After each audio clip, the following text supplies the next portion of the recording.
Hey Ian, you ready? You bet I am. What are we talking about tonight? And talk about guns? If it's not a 30 cal, I'm not in. Jeez, mate, that's not very inclusive. Have you seen Jono? Hey Jono, you ready? Well, God knows where he is, mate. He's probably caught up in the neighbour's wire again.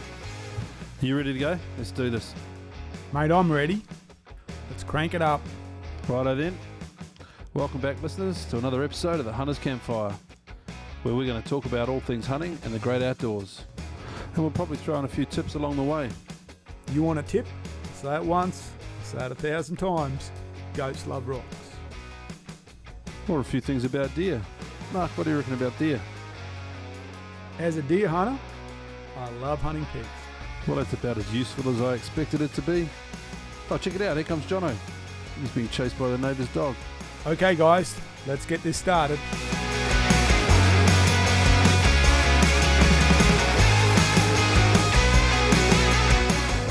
Welcome to the Hunters Campfire. Pull up a chair, get comfortable. It's time for the Hunters Campfire.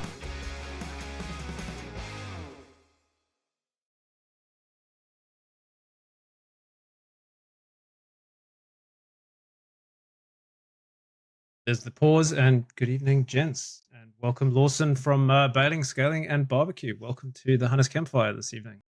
Thanks, guys. Thank you very much.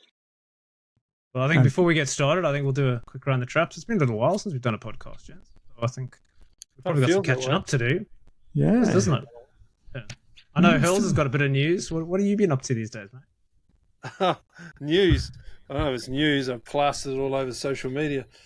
No, well, I'm a pretty excitable fella right now. I found it a little bit hard to sleep over the last couple of weeks because I decided to pick up competition down the line, trap shooting again. I did it 10 years ago. Had a whale of a time with a buddy of mine and travelled around the country.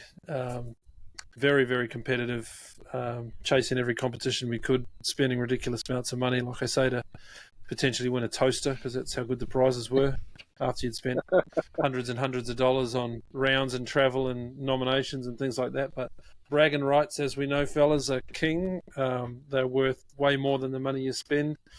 But yeah, eventually I gave it away in pursuit of other things, and picked it up again a couple of weeks with a little bit of encouragement from a few people we're connected with, and picked up the shotgun, went down to the local club, shot a really nice round in practice, and thought, I can still do this. Did the same thing this afternoon, so I went down and had another practice and managed to smack most of the clays. So I'm into my first comp this weekend. So it's all on. We're into it. Unfortunately, I'm not really shooting a trap gun yet. How's the shoulder? My shoulder. I won't name the gun because I don't want to ruin it for someone, but my shoulder after 50 rounds, I might get called every soft name under the sun here, but I was bleeding. My shoulder was bleeding from the recoil. It was that bloody rough, this thing I was using, that it broke the skin after 50 rounds, and I've nursed that a little bit. And anyway, I took some advice from my lovely wife, and I carved up a sleeping mat, one of those blue sleeping mats, put it in the insert inside my shooting vest, and went back down again this afternoon, and it was perfect. So pumped for the weekend. But that's my new hobby. You'll see a lot of that in and around the podcast and the socials as we pick up a new segment. It's a great pastime and something we'll talk quite a bit about, how people might want to get into it, and instinctive shooting can be improved by ongoing trap shooting and things like that. So yeah, it's a great thing, and yeah, really looking forward to this weekend. I'll keep you posted. Yeah, I'm keen to see I want to see the effects of that shotgun on you. 200 rounds this weekend, I'm going to be crippled. Oh, you're bleeding. The old sleeping mat. Did a great going to get there with a sleeping bag tied on his shoulder. Yeah, I was about 3 foot off your arm. It was rough. I tell you, it was rough. Might be better off getting a club gun. But yeah, well, I do have that big Frankie down here. That's a lot heavier. That should work for you. Yeah, no doubt. Well, that's a good point. That's Doing much I'll of lend that. you my Beretta. Oh, now I've got guns coming out everywhere. Lawson, what do you got? Well, I've actually got that. What's the name? It's English shotgun. I've got an English shotgun in there, but side by side. It's choked though. That's a very nice gun too. And I got the 28 ball. I picked up that 28 gauge. The ring there. That's That's beautiful. That's a lovely light, but she's a lovely gun. I'd like a 20 gauge myself. So I did a lot of shooting with the 20 gauge. I love the 20 gauge. Yeah. I was saying on the way here that hunters tend to chase animals around in the bush, and if you get something good, you hang it on the wall. Well, my latest trophy, Yep. I'm going to be pursuing this bugger backwards. It's a clay target. I'll be pursuing this with rigour. So it's good fun. What about you guys? Mark, what are you up to, mate? So, well, I'm actually getting a chance to go out tomorrow. So I'm heading up the block tomorrow around 2. It looks like it won't actually be 1,000,000 degrees. It seems we had a bit of a cool change coming, so I'm sure I'll be uncomfortable, but I won't be dead up there because it's the first time of the year I've been able to get up there. So I'm carrying a backpack for 5 hours in the afternoon, so it'll be a workout. So I want to go check the cameras. And I'm also playing around with the Infi-Ray, one of the thermals as well tomorrow night. The tube, eh? So I'm going to stay up there. No, not the tube. I've got the Finder. I think it's called the Finder version 2, which is kind of like a side mount one. And it's got the laser range finder in it too, which is quite. So I'm going to get up there, grab the cameras as pretty much straight away, and then find somewhere to sit up and wait for the sun to go down and see what appears, and see if we can see something on the thermal as well. And then we've got a trip coming up with Mark Hobbs very soon, which will be great. Yeah, Down his block, which will be the first proper trip I've had of the year, which will be great. We'll head down there. I want to take the little BRX down there and see, well, not little, but the BRX down there and see if we can introduce it to some bacon. That's my goal for the weekend. And interestingly, I got from OSA, I've got a new rifle coming in for a review, which is one of the new sours. I don't even know what it is, but it's coming in. Yeah, they've released it. They have released the 505. I'm hoping it's that because they're just ridiculously nice guns. But I don't know if that's what they're sending me. I hope so. Well, I've got the SAL 100. Yeah, you got the 100. Yeah, which is a beautiful rifle. They've released the 505, which is a hark back to those 202s, which were the Elegance and stuff. Their model was actually called the Elegance. They had grade 4 timber and stuff. So I'm kind of hoping it's going to be something like that, but I don't know. So that's coming in. So rifle review is the next bit of work for me, and SSAA magazine starts in February. So this is the first month. So that'll start kicking up. SSAA magazine. Yeah, the Australian Shooter shoots is 11. It's a monthly, but it's from February to December. Doesn't do a January publication. I've got the February one. Yeah. I've got that as well. I'm glad you brought it up, Mark. I'm glad you brought it up. Here's a description about Mark. You know me. I'm Dad, world-renowned gun writer, thought-provoking columnist, hunter extraordinaire, social media sensation, Library of Congress like font of knowledge, and ruggedly handsome. Yeah. Think of the Gen X version of Josie Wales. Now, you wrote that, didn't you, Mark? Josie Wales is, and the rest of it made no sense to me either. Good job, Mark. I'm glad you've got a column. Well written, Mark. Well written. Yeah. That's the one about the boy, isn't it? That's the one about the boy. Yeah, I just had to circle that bit there and make sure I read it out. But there's a bit of an intro and outro of that, but anyway. No, I get just the gist of wanted it. to read the good bit. That's it. Well, yeah, I think I opened that by saying, "Hey, look, I've made it for a second year." Yeah, you did. Yeah, you did. I'm still here, and you're still reading my back column. That's it. So the column, and so I think next month actually, they caused some storm last night. The Savage 110 High Country in 6.5 Creedmoor comes out. I think that I reviewed that rifle last year, and I think that drops next month. And then in April, the BRX review, which is a 2-parter drops. So got a few rifles being reviewed and cooking through the books. Yes, and of course, the interesting commentary about the 6.5. It's very strange, really, but anyway. Yeah, it's been going around on the Hunt Camp chat that we've got, haven't we? Goodness. Didn't that go off last night? Yep. Yeah. Well, one particular corner it did. Yeah. So talking about gun reviews, obviously our resident gun reviewer, if you've got questions about various different guns and what you might think about them, feel free to post your questions in. We're going to start another segment here, and I'm going to go out on a limb and say it's going to be something like Ask the Beretta Workshop. We haven't asked Beretta about this yet, but I reckon they're going to be all right. That's the limb we're going out on. We're going out on. They don't know about it. You may remember Byron from the Beretta Workshops on a few episodes back. He came and spoke to us about customization and those sorts of things. Well, we're going to arm wrestle him into answering your questions. So if you've got any questions about customization, maintenance, how to look after your gun, I don't know, other stuff workshop guys might want to tell you about, then fire your questions at us and we'll make sure they get answered for the next podcast. So I guess on that's a good from the Beretta Workshop. I actually had my Sauer 100. I sent it down to the Beretta Workshop to have it Cerakoted.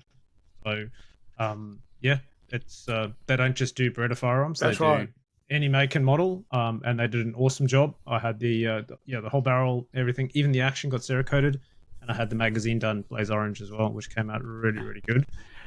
So I'm looking forward to taking that to the territory this year. They even do engraving too, so they do all that stuff, which is really cool. But Ian, did you say you don't know who Josie Wales is? Yeah, and I haven't bothered Googling it either because I haven't stopped talking. My God. I don't know either. My God, you millennials just like, if it didn't happen 10 minutes ago, you just don't know about I'm it. a millennial. You mean, yeah, millennial. Hey? Well, how old are you? Me? Yeah. I'm 44 this year. That makes you millennial, mate. Oh. Huh? I'm on the border. I was born in 1980. I'm border of Gen whatever it is. When's the millennial year? Gen 1980 Gen what?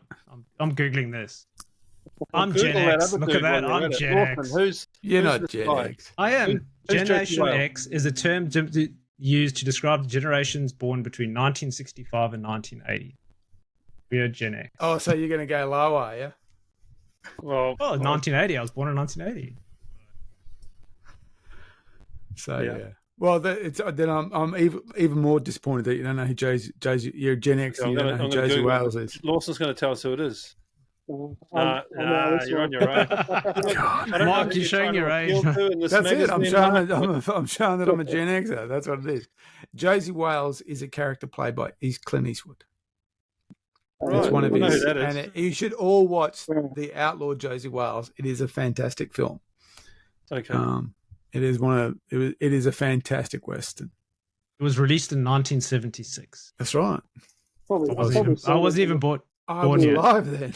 I've probably seen it, but I just don't remember it. It's a fantastic Western. It's one of the best Westerns. One of the best.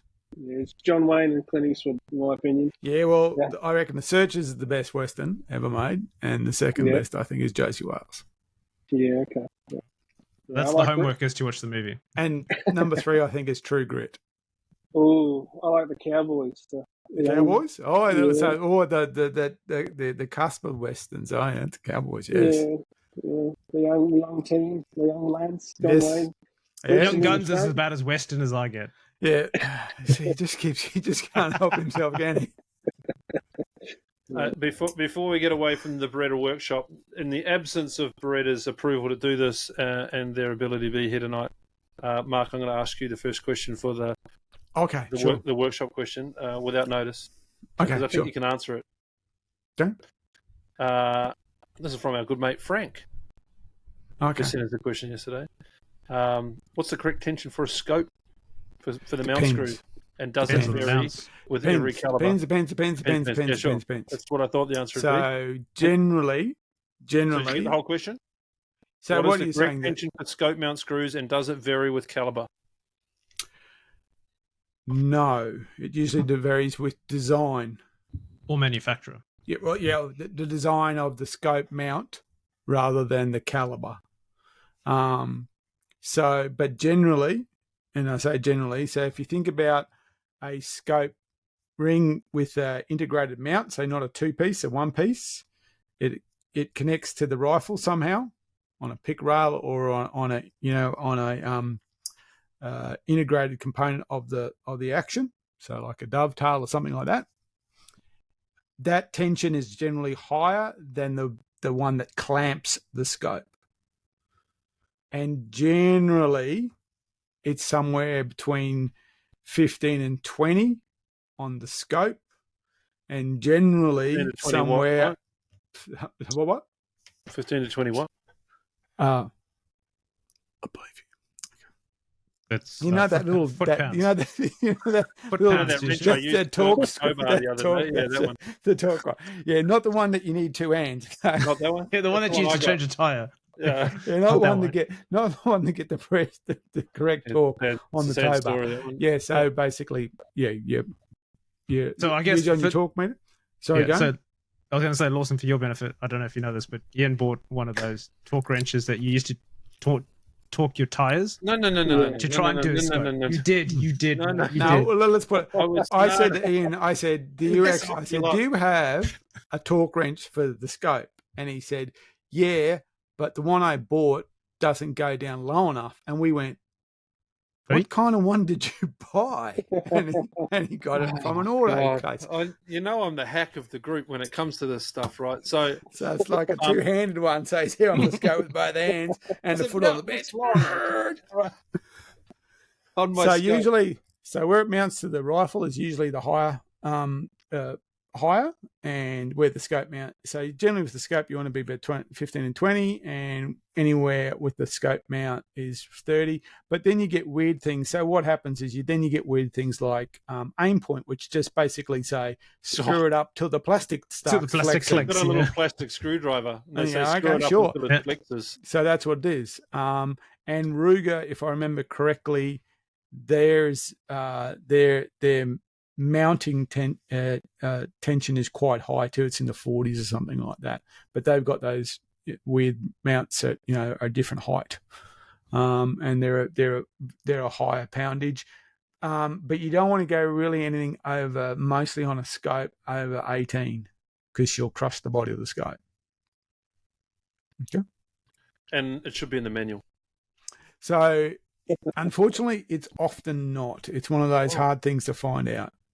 I find if you go on the manufacturer's website, like Burris, for instance, I've got Burris rings on mine. They come with it, actually. And as you know, we actually, the conversation that this stems from was from the scope fitting, and I had to ring around because I could not find what they wanted the particular one on this particular scope was. So I had to ring around and finally found someone and said, this is what it was. And I know that the Optilocks don't make it particularly easy to find that information either. So yeah, it can be a bit tricky. So, a lot of guys go just by finger tight and things like that. You really want to get that right. And if we're going to do a little sidebar, when you mount the you onto your pick rail or whatever it is, especially if you're mounting on a pick rail, you'll notice the mount will have a recoil lug. Okay, and that's like a little metal knob that sits in the base of the mount where it mounts onto the rifle, the recoil lug. Now, there's a lot of argument is should the recoil lug go, say, to the back of the rifle or to the front of the rifle? The best way that I describe that is you do it to the front of the rifle. So if you think about a pick rail now, a Picatinny rail, and you've got the risers, you want it on the front riser. And the reason for that is if you think about recoil, when the gun recoils and I'm shooting that way and the recoil is going that way, if it's on the front, it pushes the whole lot back.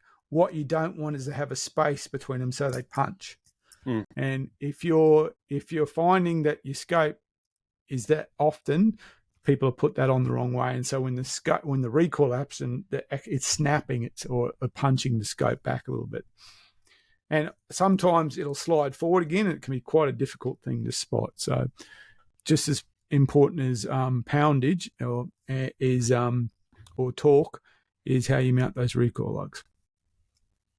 Good answer. Oh, Jono Well, just decided he didn't want any more of that. He's said enough. Is that enough? He knows what he's doing. He's going to go check his scope mounts right now. So, question, strangely again, came from Frank. Frank's our only listener. He sends us all the questions. Okay, question for the Brains Trust. Can you explain what hydrostatic shock does to an animal when it's struck by a projectile and how it can be used as an advantage when selecting where bullet placement on animals should be? Also, projectiles have different forms of expansion that alter the amount of hydrostatic shock delivered to the target in a certain length of wound cavity. How do or could hunters use this to their advantage? So I guess you want to explain what hydrostatic shock is, or maybe correct the word hydrostatic if we're going to look at hydraulic. Sure. Okay. This is an interesting one because there is much research to say that the hydrostatic shock doesn't exist, which people go, huh? That's what I said. Hydrostatic shock is pressure wave shock. And that's where the shock comes from, is a pressure wave. And what the shock is it shocks fluid, hydra. And so technically the idea in an animal, the shock affects tissue and potentially organs. So the idea is you hit this animal and this shock wave goes through this animal and it affects tissue and organs. Hydrostatic shock is usually associated with supersonic explosions. So, you know, when you see like a big bomb go off and you see that kind of thing go through the air? Yeah. Like, Shockwave. but that shockwave doesn't happen unless it's supersonic. Okay, so if you throw a barrel of petrol onto a fire, it might be bloody hot and stuff like that, but it doesn't shoot out a shockwave because it's not supersonic, because it doesn't burn and detonate at supersonic speed. But like, for instance, that whatever, it blew up in Lebanon when at that port that wiped out half of Lebanon, and it just the thing went through the city and blew things up. That is what drives that's what causes hydrostatic shock. And so the idea was that in World War I they'd find people who were dead but they didn't have any injuries, and they thought, and they came to this conclusion, it's hydrostatic shock, that basically the shock wave shakes your insides up so much you die. The general consensus is a bullet doesn't create hydrostatic shock. It creates a different type of shock, which is a energy transfer shock, which is sometimes called hydraulic shock. And the best way to describe that is if you get punched, or say someone hits you with something, you'll get a impact point and then you'll get damage around that impact point. And that damage will be lesser than the impact point. So, if you were to hit say if you got a table and you got things on the table and you hit the table, things jump up. And the reason they don't get damage is they jump up unless they break on landing. But if you were to have the same table and somehow compress those things and hit them with the hammer, that shock wave that energy transfer could damage them, because they're actually, the energy is confined. So when you hit a living organism, the bullet strikes it and there's the impact zone. And then that's why, if you shoot a deer in the shoulder, sometimes you go, well, that's dog food, because there's the hit and then there's massive bruising all around. Okay, that's often referred to as hydraulic shock. So sometimes people, when they talk about shock, I think they're talking about hydraulic shock. So how do you make the most out of hydraulic shock? And the two ways to make most out of hydraulic shock is, one, what kind of bullet you're using, and two, where you stick that bullet. So if you shoot a goat in the bum, it might blow its back legs off, but there's no real vital organs there for it to. So you might smash its leg, you may bruise it, but it probably won't kill it straight off. But if you shoot something in the heart-lung region, you just damp that. So there's the point of entry, the impact, and then there's damage associated with that. So, you might blow one lung, you might blow both lungs, you might blow the heart out, something like that. So obviously where you put it if there's more things to hurt, it's going to have more, it's going to be a more lethal shot, and that's more vital things to hurt. That's right, and vitals, and that's it. So if you want to hurt something, you shoot it in the vitals. And the interesting thing about humans is our vitals tend to be kind of compacted. We don't have our lungs and our feet and our heads, our heart, our bum and stuff are all together. So that shot placement becomes really, really important. The other issue is about energy transfer. So the more energy you can transfer into the cavity and through the cavity, the more damage you do. So that's when you get the idea of projectiles and penetration. Some projectiles, like varmint projectiles, work on the fact that they disintegrate and little bits of shrapnel go all through the animal and kill the animal, and say your skin's good.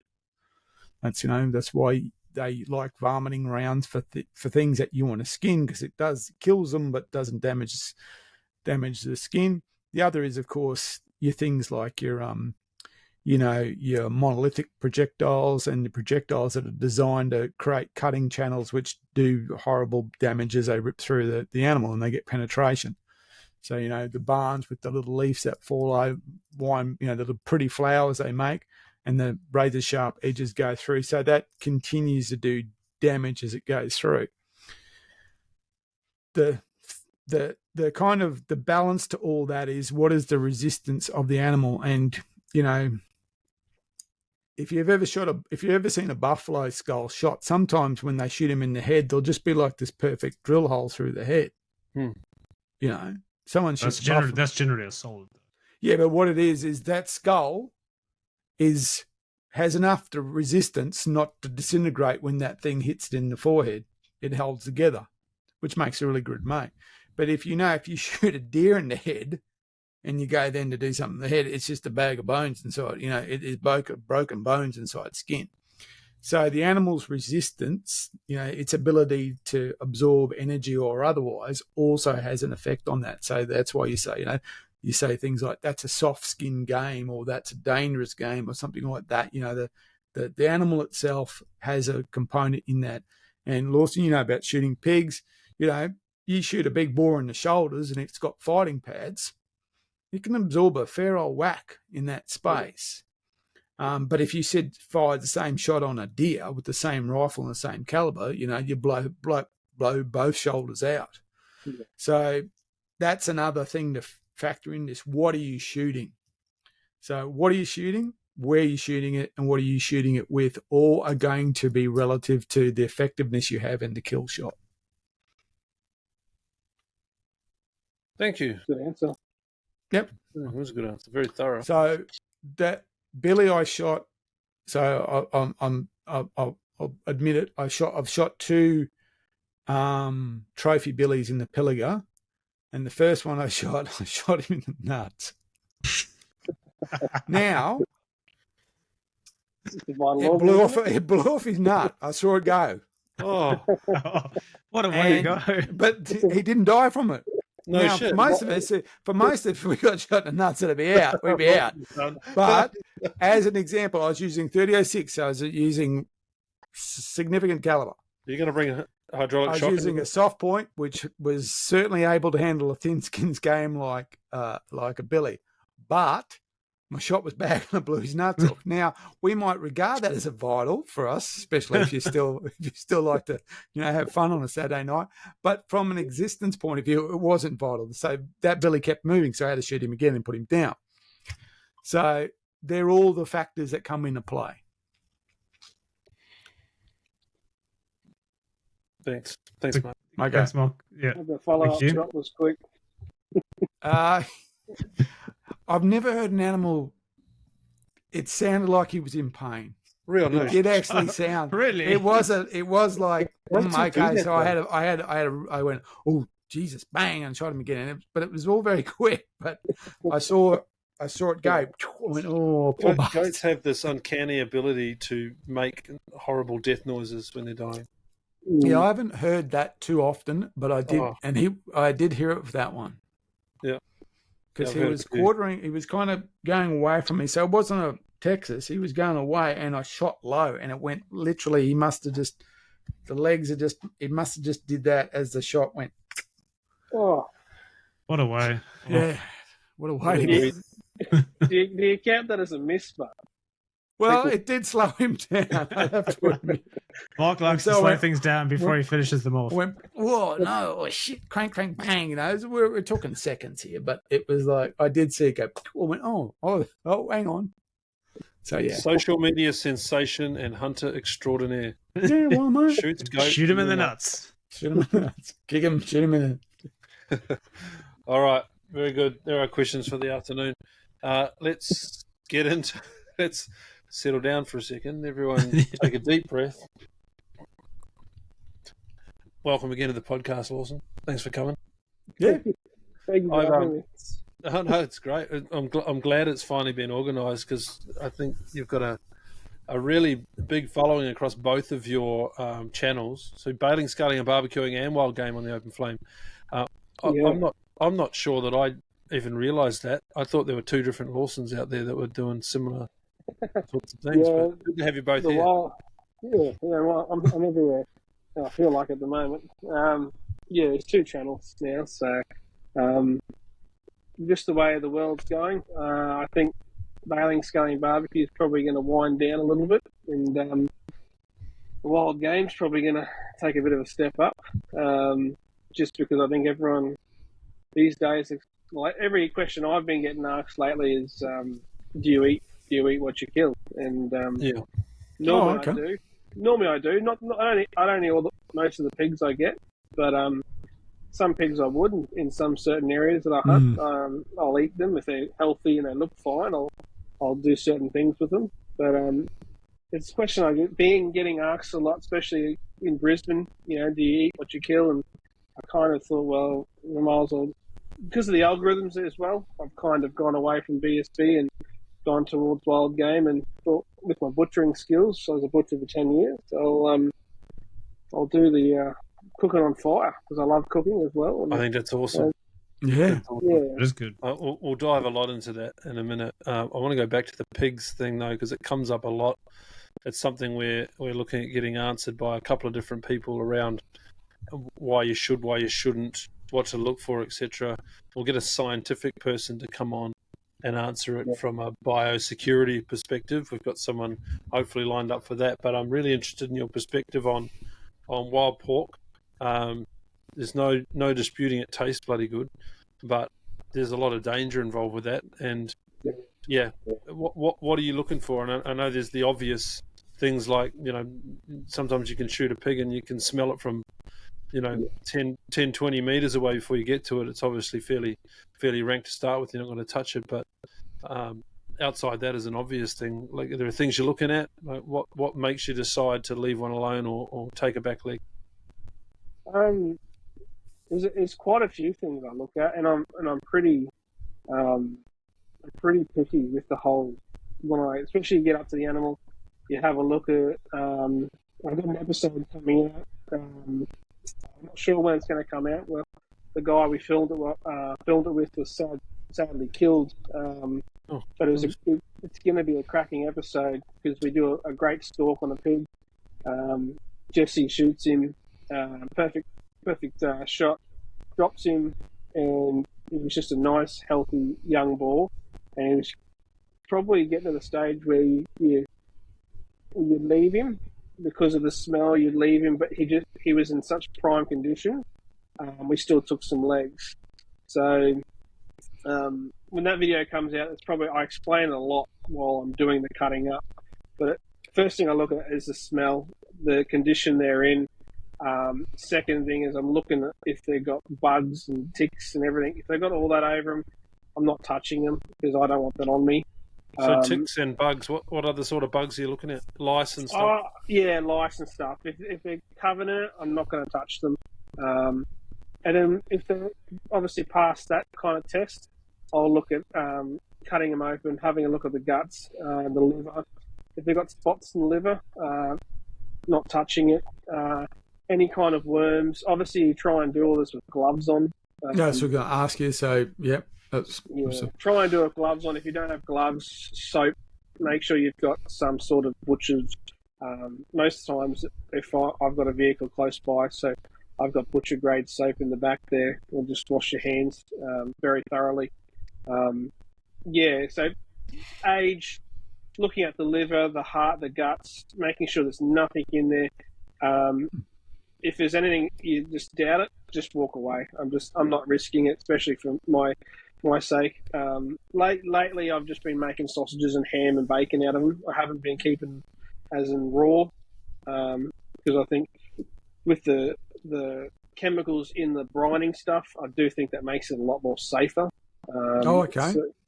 Because you got the nitrates and the stuff that makes Nothing bacon like last preservatives to. longer. Yeah, well, that's it. I mean, that's why you preserve things, isn't it? Yeah. So I do a lot of that with my pork and sausages as well, because you can get sausages and you can put preservative in them that makes them last longer. / cabana and small goods. So most of my pork would be more ham, bacon, and small goods, which is kind of what they're back. Really, if you look at most pork, that's what they are anyway. Backbatters are ham and bacon. So, loin chops and stuff. Really, it's got to be a young pig, and it's got to be. Most times, it's mates catching a pig and obviously worming them and looking after them and doing their own feeding, that kind of thing, which is, probably a bit too much hard work for me personally. But I'd just go out and buy a pork chop if I have to. I guess habitat plays a big part in that as well. Yeah, I went out. I'll just say Brisbane Valley area.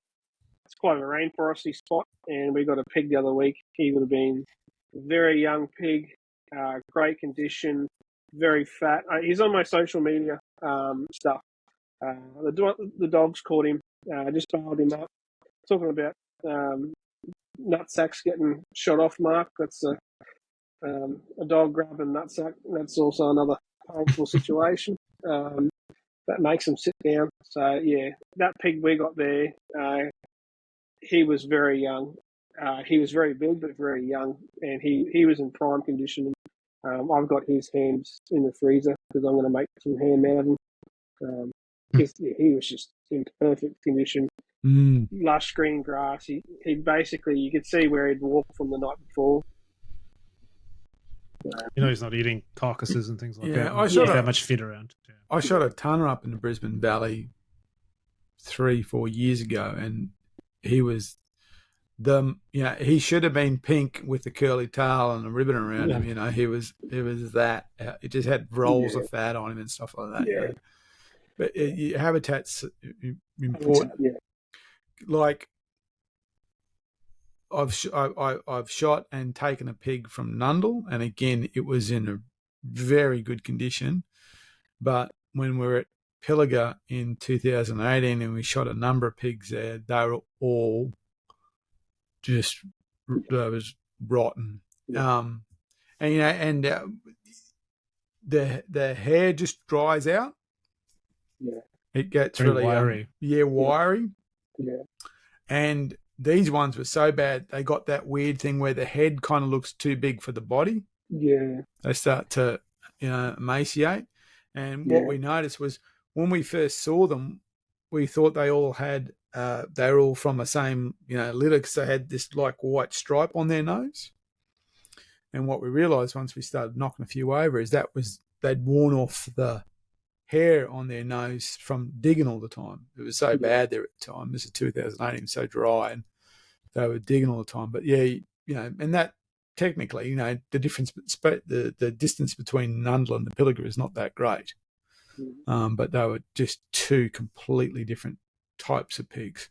Yeah, it's interesting to look at pigs. I grew up out in central Queensland in a little town called Muttaburra. That's where all the dinosaurs are. Yeah, the Muttaburra dinosaur, Marasaurus, sorry. It's interesting to look at those pigs, the central Queensland, I shouldn't say, more of a western Queensland pig, to the Gundawindi pig, to the Cape York pig, to the Nundle rainforest coastal pig. There's such a difference in the kind of pig they are. Like the pig we got a couple of weekends ago, he would have been only a year, probably just 2 years at tops. No tusks, nothing like that. Where if you got a pig out in the Western Downs, he'd be flat out being 40 kilos. Probably have good teeth, but he'd be rung out, struggling for a feed. It's just interesting to look at different areas and how the pigs are looking, especially Cape York. Cape York's different in certain areas as well. So, actually, Jono Page mentioned that, didn't she? Yes, she did. Yeah. She said that she found that the pigs out central west had real big hooks for their size, and she said she thought it had a lot to do with the wild dog population. Yeah. So they were having to deal with wild dogs, so the ones with hooks kind of survived and passed on that genetics to the other ones because of the wild dogs. It's certainly very weird how you get, or interesting how you get the different variations. Yeah, when I was growing up and my dad was doing commercial reshooting and pig shooting, we had property where you'd shoot a 35 kilo boar, which is very small, and the hooks on it were just like, my dad's got a set of hooks in the shed. You would think it'd come from an 80 kilo, 90 kilo good old boar, but Dad shot this fella, and sorry, he didn't shoot it, he dogged it, and he did tell me that it ended up killing one of his best dogs, and this pig would have been at tops 35 kilos. And he said it's just amazing how they obviously pass the genetics along, and they know how to use it, because the dogs are obviously giving them. There's no tails. They've got no tails, most of them. The back ends are all bitten up, but the hooks are nasty and sharp. So, yeah. That big pig from up in the territory last year. Oh, that was thinking a back monster. to that. The big sow. The big sow. Monster. She had no smell. No. Yeah. I mean, this was a freaking massive thing. I wouldn't be eating that one, though. No, It was but I mean, huge. that's based on age and size. You're talking about, you're going to want to eat sucklers, or not sucklers, but, like you say, up to a year and a half sort of old. I'm just looking at a picture of her. She's certainly a lot rounder than me. She's a big animal. She's a real big mammal. But I mean, but healthy, wasn't it? Yeah, well, She was. Yeah. But the whole territory is weird in that way. When we were chasing those buffalo, we were finding buffalo tracks and buffalo poo, and I went, "What are they eating here? Rocks?" What are they eating? It makes no sense. They're There's licking nothing rocks. there to eat. There's just nothing to eat, but they're I was everywhere. talking to myself when we were walking through some of the trees. I'm on rock that is, you could probably fry an egg on because it was so hot, and anything that's on the ground, it basically turning into ash because it was so hot, and the trees that you were walking through had no leaves because it all dried up and turned to dust. And yet these monstrous animals that live in there, and I don't understand what they eat.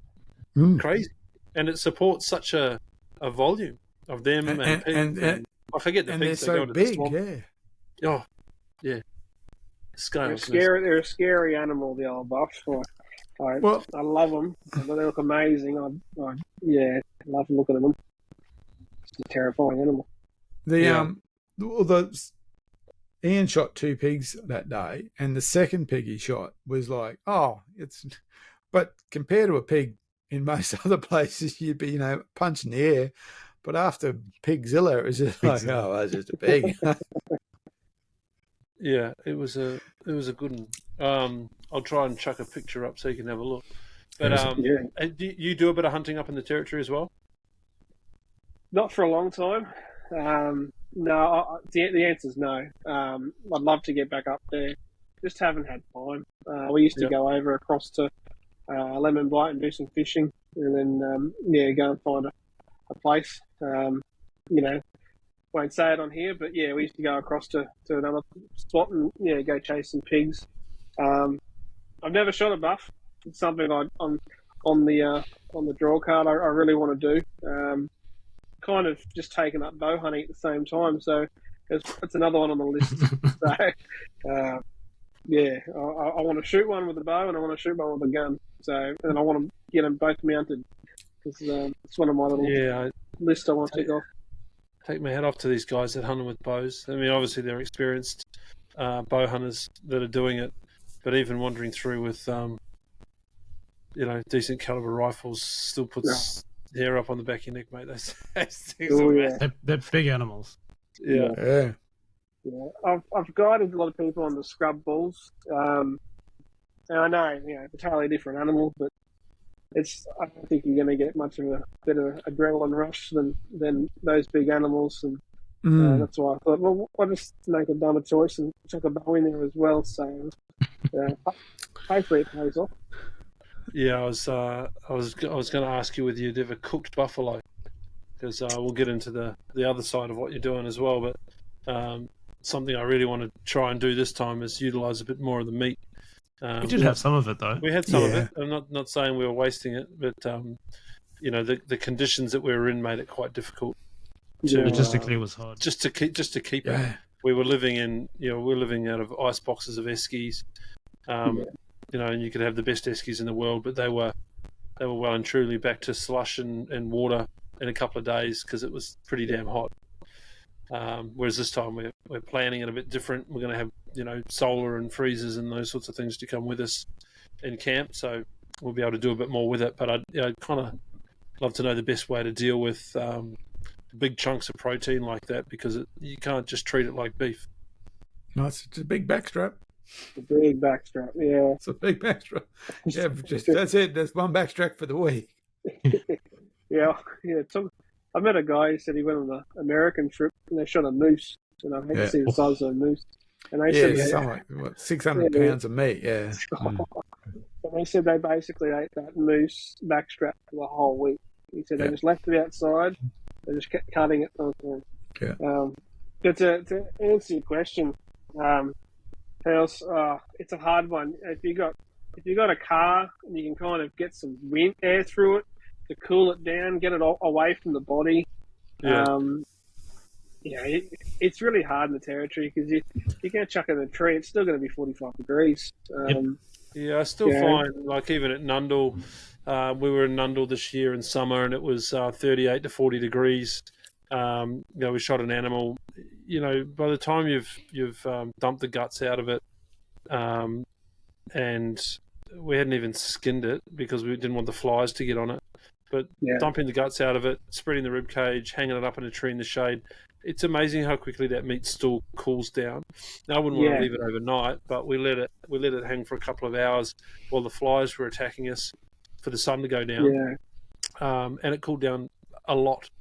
Some of those areas that we were camping while we were there, yes, it was still hot, was still humid, but it was noticeably cooler in the shade, by the billabongs, things like that. So I think you can do something with it. I'm not sure you're going to be able to whip a backstrap off it and make a gourmet meal out of it without getting some age into it and in the fridge. But I'm just curious what people do. Yeah, I reckon you're on the right track there. Get it out, get it away from the carcass, hang it up, get that airflow through it. One thing I've been using a lot lately is, especially for the deer that I've been getting up at the Brizzy Valley, is cheesecloth. That just, you can open it up like a sack. Yeah, it's got some elasticity to it. Yeah. Yeah. So I found that, and that breathes really well too. We went up the other week. We shot quite a few deer because we were doing meat hunting, and we would have come out with a couple of 100 kilos of meat. But that's what we did. We basically broke them down, hung them up, cheesecloth over the top, and then basically once they got that nice crust on them, I put them in the cold room. I found that worked really well. But obviously, if you've got those facilities to keep it cold, I think as long as you get that crust, that meat crust, which obviously the cheesecloth could help, I think you'll be okay. As long as you got that heat out of it as fast as you could. That's my opinion anyway. So. I'll just share this picture for you. If I can. The other thing, of course, is if you can get the bone, if you take a leg and if you can bone it, because the bone itself is a real heat sink. Oh, it's a big pig. Yeah, It's a It big was monster pig. though. And that photo doesn't really give you an idea how big it No. was. So I went, holy moly. But I that's mean, big. I'm not a small human, and it's No, it's got and some you're only size halfway about it. down it. Yeah. He You're was only a big. you're only in the middle of it, and there's a lot of head and there's a lot of back. Yeah. She was a Big, big yeah. girl. Big ears. Those Cape pigs, I've seen a lot of videos with, Northern Territory pigs. I've seen a lot of videos, a lot of footage, and the ones we've caught, they always seem a lot longer. Like a longer pig, a big bum, if that makes sense. When you Yeah. ever see a big boar barreled up in Northern Territory, you'd always see their shoulders are down, their heads facing to the ground, but their bum's always in the air, and they're always a lot bigger and longer in the arse end, I found. Yeah, well, she was in she was certain a long areas, thing. I obviously.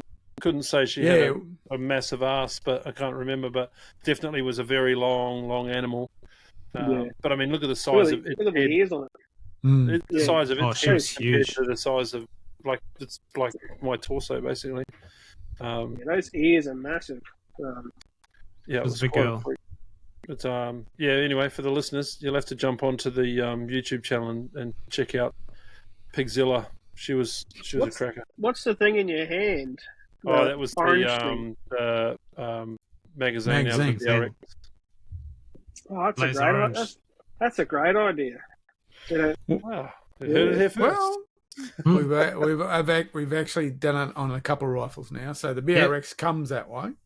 Okay. But I've had Byron down at Beretta do a CTR box mag in blaze orange. And So it's been done. and John has had it out, and we want to try and get it if we can work with Beretta to get that more available to everyone, because it is such a good idea. You're not going to lose it. That's it. It's such a good idea. I've got a Kimber 308, and the magazine. I really struggle with it, and I've walked away a few times, and I have a habit of always looking back where I just was, and twice now I've looked back and the magazine sitting on a tuft of grass, and I was like, it's be very annoying to lose that. Oh, for a very reasonable price, you can send it down to the workshops and they'll get that coloured for you. That's something that they can do. And if it's a Tiga or if something they got in stock, they can just basically do you a stock one up straight off the bat. So because that's what I did. I got a second mag and I got in blaze orange, so it was good. Yeah. One thing I've got that I want to try this year too on all about that is I got this cheap little digital thermometer that's on a lead. Yeah. It's actually like for a fish tank. And what I want to do is I actually want to put that in meat and see what kind of temperature variances we actually get. Oh, yeah. Want to do that a bit of an experiment this year. So, put it in. And maybe if I've got the opportunity, if and there's a couple of us together, we can work on it, put it in one with skin on, one with skin off, and things like that, and try and get some comparisons between actually try and get some data around the theories about how to cool down animals and cooling times and things like that. Because I know that when you come out of the valley, up the Brisbane Valley, because I'll be up there tomorrow, if you shoot something, even into the raw, if you walk it out, because I usually got to walk out to the truck, if you walk out and you put it in the esky, it melts the ice. Yeah. You've got to have like a cooling esky and then a storage esky type setup. Or what I do is I have a cooling esky and I put it in once it's cooled off, I put it in the car fridge.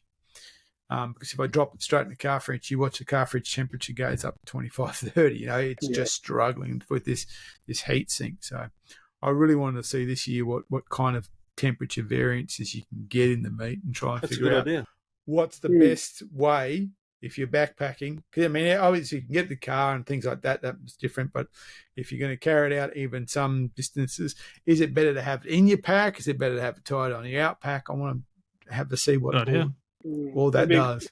It'd be good to find out, especially the inside and the outside of the pack. That would be really interesting. There's a lot of people who then stick it in a plastic bag and put it in their pack because they don't want to get gunk and crap in their plastic bag is I'd assume that plastic bags, about the hottest thing you can put it in. Yeah. But Especially I mean, the black I've got ones. I've got the synthetic game bags that breathe really well, and I say, so if you've got time, skin it out. You break it down into quarters, skin it out, and if you can, take the big bone out of the back leg, or at least separate the back leg, even if you don't take the bone out, but fold it so the bone is exposed, because I've understand that bones hold a lot of heat, and then put it in a game bag without skin. Is that a better way to store it than just having it in the bag by itself? Well, then for the butcher and you, Lawson, what truth is there to needing to keep the meat on the bone until it's set so that it doesn't constrict? Yeah, it's an interesting one, that one, because if you bone it out hot, you're gonna struggle, I find. Like my preference is obviously wait a couple of weeks, or freeze it and come back to it. But it's such a. I try to leave the bone in first. For me, that's my personal opinion, just because I like it to set. Because when you're dealing with hot meat, it moves, it wiggles. I've already not given you the finger. I've already cut that middle finger nearly off, so I try to make my life as easy as possible. But yeah, and I think you'll lose a lot of blood too when you're boning it out, and that'll probably give more chances of bacteria. So it's a hard one. I personally leave the bone in, but I understand what Mark's saying with the whole getting the heat out. Rather than take the bone out, because I was thinking, cut the socket so it folds about like a back leg. Yeah. If you cut the socket so it exposed that socket, but the bones in, so basically broke it at the joint. Yeah. But the bone was still in there. Do you think that would still allow for setting, but open that bone up enough so the heat could escape from it? Yeah. If you've got that ball joint facing, if you've got that ball joint in, I reckon that'll be okay because your rump is basically right there as you're coming down. Sorry, you're right. Yeah. So if you could expose at least the ball, that would help with heat dissipation, but still keep the quality around setting the meat. Yeah. If you can bone it out off the hip joint, which would present that ball joint, I reckon, and that means you'll get your rump, your whole rump out of the. I think you're saving a lot of meat. You're getting rid of those hips, which would keep a lot of heat in. So if you can open that ball joint, crack that, bone it off the joint, and so you've just got your femur, and your marrow bone, I think you'd lose a lot of heat, and it'd be easier to cool down. If you've got that ball joint facing out. So basically, you're basically going to be taking it. You're taking the rump off. Well, you're cutting around the rump, taking the ball joint, and leaving the top side, the silver side, still on the bone as we would normally do. You've still got the whole leg. He's taking the whole leg, and at the top you've got a ball joint exposed, which was the hip. Yeah. So, and if you did that, and if you put it in the pack in such a way as that ball joint wasn't at the bottom but at the top, so the heat could escape from it, that would probably also. I'm really getting to, how to keep the meat cool, or how to cool it. I suppose is better. I know how to keep it cool. How to get it to a cooling temperature as quickly as, or how to drop that temperature as quickly as possible. I mean, when you're exposing that ball joint as well, you're exposing a huge surface area of meat. Yeah, that's going to allow that heat to dissipate. But if you get it and you drop it in that way in the bag, you almost kind of counterintuitively. Yeah, and especially if you put two together as well. That's right. Which we do, right? Yeah, that's what you do. Exactly. You've got to go. I'm going to try and get this stuff out. We leave the legs hanging out the top. There you go. So that's what I mean by, if I can. Yeah, exactly. So I'm getting my glasses. The only problem with that picture there, I didn't butcher that. That's a little nanny goat. Yeah. The guy, he attempted to take, like we just spoke about. The only issue is what have we done there? That's the only issue that he did was he couldn't get the rump off cleanly. But that's a trick. So we usually come down to a point Yeah. So rump would be like a little triangle here, and then obviously you got your top side, and then your silver side, and then obviously you cut the shank there. So yeah, if you could get to that situation, I reckon you would cool that animal down, that primal down a lot faster than leaving it in the joint where a lot of guys just quarter them, cut them straight in quarters with a little saw. I think that would keep the heat in a lot more if you did that, if you did it the way I just showed you then. Yeah, I would have thought, and correct me if I'm wrong, guys, but I would have thought that just about every animal that comes out of the bush butchered, like that's packed out, would be butchered out that way. Most people I know, if not everyone that I know, that they're always going to be taking those back legs off at the joint, like you've pictured there. That's a pretty standard what I would call hunter's cut. I suppose the thing is then how you store it. If that's probably because that's how I've always taken them off. I basically get the leg to go up the back, and I kind of straddle it so there's tension on it, because then it's really easy to cut. You get the tension on that joint, it exposes the joint super quickly. You're not seeing guys hacking at that joint trying to break it. If you got a tension, it just pops. But then you drop it in a pack like that, and you got the little the little hoof sticking up like that. It's interesting hidden. You probably want it the other way, so the heat's gonna escape out. Yeah. My preference now is not to do it that way. Like I've always done it that way, but my preference now is at the end of the back strap, come right down to the top of the rumps. Once I've taken the back straps off, I'll just go around the spine and I'll take the whole saddle off. And this is what you're saying not to do if you're trying to get the heat out of it. But I find you get a much better cut of meat or quality of product. Forget the heat bit, but if you take it off at the spine there and take the saddle out, because you get so much more out of your butchering, if you don't leave all of that behind. But processing that afterwards needs bandsaws or recipro saws and things like. Well, I guess you can do it with a hacksaw, but it's not traditionally what we're carrying around in the bush. So, And it really comes down to what the situation you find yourself in. If it is hot, it's about I want to get some out, not lose all of it type thing. So and if you're hunting fallow down in Glen Innes or Nundle, then it's different story. In winter, you leave it outside overnight, put a bag over, and leave them outside. There's got to be it's got to be according to the conditions. Brisbane Valley summertime, raw time, it's pretty warm, but Nundle chasing fallow. Well, Nundle with Dave recently, it was, like I said, it was 40 degrees. It was summer. You were there in December, January. We were there in January, right? So, dealing with that animal in the heat, my advice to him at the time was drop the guts, take the head off, hock it, tops and bottoms, carry the thing out whole hanging in a tree.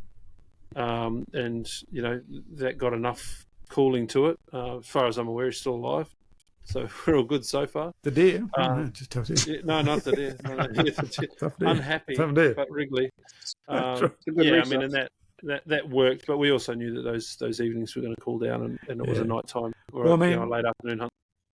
We always take goat meat from Pilliga, and we hunt there, in the hot, in it's stinking hot there. But what all we ever do is take rear quarters.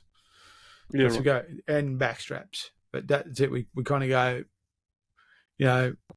We've got to act fast here, so and we go through it, and because they were easier then to fit in the esky, and they didn't compete with each other, so we get a number of back legs and back straps, but that's what we focused on just for speed's sake because it was so hot. Mate, well, I'm really interested about the pigs. Thanks, Lawson. Yeah, that's what started. I'm actually really interested in the guiding service you got and where, because it's up north. So where for you is up north? So I'm not allowed to. Your property owners asked me to keep it quiet. But I can give you an estimate. So basically, look at Arakoon on the western side of the state. Okay, sure. And then you basically come out from Blue Lagoon about 80 k's. So it's a prime spot. It's I've guided there before. So this is our first year coming up this year. super pumped for it. Can't wait. I'm very excited. Get into some good pigs, some nice barra.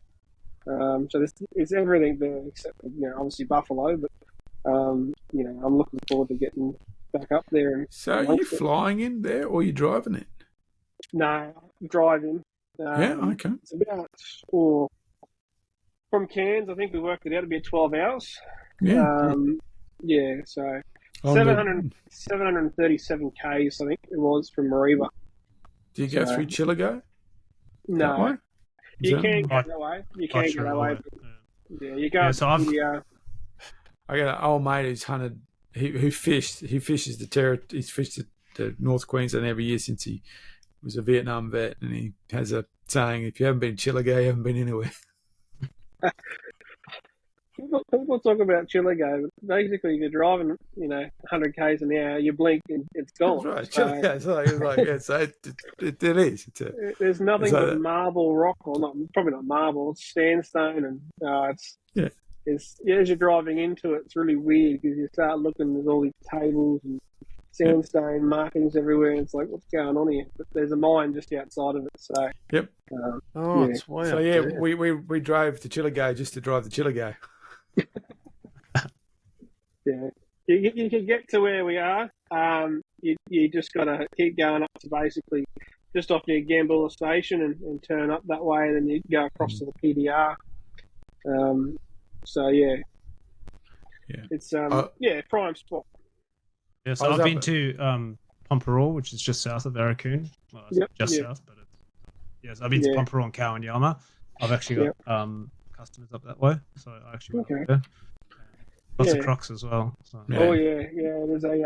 There's a big 6 meter in the big lagoon where we go fishing. So hopefully he just wants to stay on his own side of the creek, and we'll leave him alone. But I love that area. My old boy, he runs hospitals. He did a fair bit up there over the last 10 years. So he's done Arakun, Kawanyama, and I believe he's going up to Mapoon in the next month or so. So he kind of susses that area out a lot. And we got to know a lot of the TOs, and it's a very interesting country because and you can learn a lot off the TOs. So they go and show you secret spots, and they'll show you good areas and what not to eat and what the pigs are eating. And it's very interesting. Where the property is, we're actually both sides of it are Aboriginal properties beside us. So we do have a fair bit to do with the Aboriginals on the back road there. But yeah, it's we're basically my father and myself and my younger brother. We're opening up. It's called Up North Adventures. So we've first year, very excited. So when does the first year kick off? So this is the first year. Is there a time period throughout the year, or is it all year? Must be dry season times a year up there. This year it's just a short season for us, just because of the property owner wants a break. He's been doing the guiding thing for quite a few years. So he's just said, can we have a short season this year? So we'll be there basically all of October, which is prime time. And then next year we'll probably look at doing a full season after that. So, which would basically, I don't want to get in there too early. For example, this year there's a lot of rain up there. They've had very wet. Very wet. I went up there a few years back when they had 2 cyclones go through, and we couldn't really get around till September. So with all this water around, it's best to just wait to October anyway, because things are starting to dry up. You know where the bulls are, you know where the pigs are. The barra are getting hungry, and it's getting hotter. So best to wait till October anyway, because try and keep everyone happy. Yeah. So what's on offer? You're talking about pigs. You're talking about barra, scrubbies. I imagine. Yeah. So scrub bulls, wild pigs. The property owner wants all the dingoes gone. Oh, they're not dingoes; they're more wild dogs than anything. And there's fishing there, so you can catch sooty grunter, in the creeks. You can catch big barra, Saratoga, tarpon. So I've basically, I'm going to have 2 boats in 2 different locations. The lagoons there are gigantic. They're huge, couple of k's long. Wow. So I've never not caught a barra there. It's the easiest fishing you'll ever do. The country is very, very thick. It's very. I spoke to a chopper pilot about 2 weeks ago. He flew over. He just said there's just pigs everywhere. So mainly our main source will be pigs and scrub bulls, but we do have a lot of people chasing the Saratoga as well. So a few people have messaged me about catching them and on top water and all that. So we can obviously cater for that for the top water fishermen. But yeah, it's something. Yeah, we're still trying to find our feet on what the market is. A lot of people want scrub bulls and pigs, and they don't want to go fishing. We're just catering for everyone at the moment. We'll see what everyone wants and just give them the best experience. So what is it, like 3-day package, 5-day package? What is it, that kind of that structure? At the moment, we're trying to do the 7-day package. 7-day? But we have a bloke that's booked in for a 4-day package. So 7-4. Again, we're trying to cater for everyone. If someone wants to just drive in for 2 days, come on in. Let us know. Obviously, you have to pay in advance. We'll have to give you details, because it is tricky to find it if you don't know where you're going. So from the main gate to the highway, it's about a 3.5-hour drive. So we'd come out and meet you, because you've actually, it's quite hairy. Some spots you've got to do a bit of 4-wheel driving and go through river crossings and stuff like that. So basically we've got every question at the moment, as in time, all that. We cater for what they want. The idea is I just kind of want the donglers full. So the donglers have got shower and toilet in them, hot and cold showers. I haven't got power there yet. I've got generators to bring power, and we're working on the solar, but we haven't got actual power hooked up into the dongler system at the moment. So, is that going to be catered, or do people have to bring their own catering? We cater everything. So we do everything. The only thing we don't do is the alcohol. So, for example, I've got 2 weeks booked at the moment, and the deal is the guys are getting themselves there. So one guy's flying in, another guy is driving in, and they don't have to bring anything other than their rifles. If they want to do some fishing lures or whatever, we can supply the fishing lures. We can supply the guns. But these guys are bringing their gear. We'll feed them. We've got a boat for them. We've got guides. We're covering everything. So all they have to do is rock up, load their gun up, take their bullets with them, jump in the car. We'll go for a walk on a swamp, shoot a pig, and when they come back, they've got a nice fridge in the back of the car with some cold drinks and a nice snack or a slice or something like that. So everything's covered, all the food. I'm trying to get Wi-Fi there, trying to get the Elon Musk set up. Yeah, Starlink, yeah. Starlink, yeah. There's a few people keep going, do you have the NRL up there when it's going on? And I'm just like, you want to get we're out the bush for a reason. Yeah. Get the mobile one, you can take it. It's funny you say that. I was up in, we're at Corumba in 2003. And we drove to Normanton on the Sunday afternoon and watched the grand final. So they do like their footy up there. They do. The people we've got are actually both New South Welshmen. So it's hopefully Queensland win the state of origin and we can leave that alone. We won't mention that to them. So yeah. Sorry, mate. How do people find that particular service? What's that one on your So it's Up North Adventures. North Adventures. Yeah. If you just go to my profile, which I leave it open, so people can scam me and all that. I share it around on the Facebook pages and stuff, but it's Up North Adventures. So yeah. Sounds fantastic. Sounds like a proper adventure. I love the fishing and hunting combined. Yeah, that for me, that's what we as family, that's what we always used to do. We would go away up to Cape York or Northern Territory. We'd always do. It's always hunting and fishing. So to get this opportunity on this property was, I wasn't going to say no. And it's some of, like my old boys taught me pretty much most of the hunting stuff. And I knew he always wanted to do it as a retirement kind of thing.